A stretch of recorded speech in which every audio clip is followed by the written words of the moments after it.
Sir ఇప్పుడు చేపల సాగు చేద్దాం అనుకున్నట్లయితే చేపల్లో చాలా రకాలు ఉంటాయి. సో ఏ రకమైన చేపను మనమైతే పెంచుకోవాలి? ఎక్కువగా శీలావతి అండి. శీలావతి. శీలావతి పెంచుతాం ఎక్కువగా. ఎందుకంటే ఇంగ్లీష్లో ఏమంటారండి? రోహు. రోహు.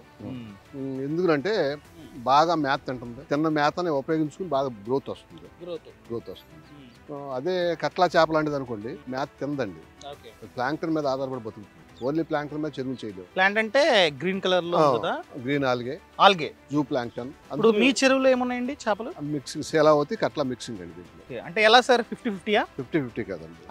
3000 లో 3000 వేసాం అనుకోండి 1 ఏకర్కి. ఎకర్కి 3000 వేస్తే 3000 నెంబర్ వేస్తే 2800 శీలావతి వేస్తా ఉండే.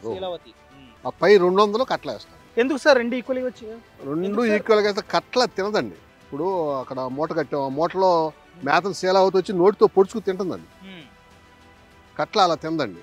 ఊరికే నీటి మీద పడి సీప్ చేస్తుందండి.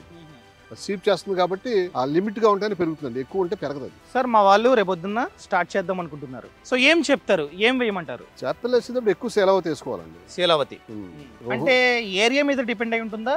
లైక్ ఈ సైడ్ ఈ జిల్లాలో ఇది వేయాలి, ఆ జిల్లాలో అదే లేదండి. ఏ ఏరియా అయినా శీలావతికి ఎక్కువ అండి. శీలావతి ఎక్కడైనా శీలావతి మిక్సింగ్. అట్లా లాభాలు దేంట్లో ఎక్కువ ఉంటాయండి? లాభాలు శీలావతిలోనే ఎక్కువ ఉంటాయండి. కాకపోతే రోహు మిక్సింగ్, కట్లా మిక్సింగ్ ఉండాలండి. మిక్సింగ్ ఉంటే కట్లాకి కూడా మంచి రేట్ వస్తుంది. అవునా? అట్లా అని కట్లాకి రేట్ వస్తుందండి. ఎక్కువ మొత్తం కట్ల అయితే పెరగదండి. పర్సంటేజ్ ఎక్కువ వేసినా కూడా పెరగదు. బాస్ వాలా, బీ ద బాస్.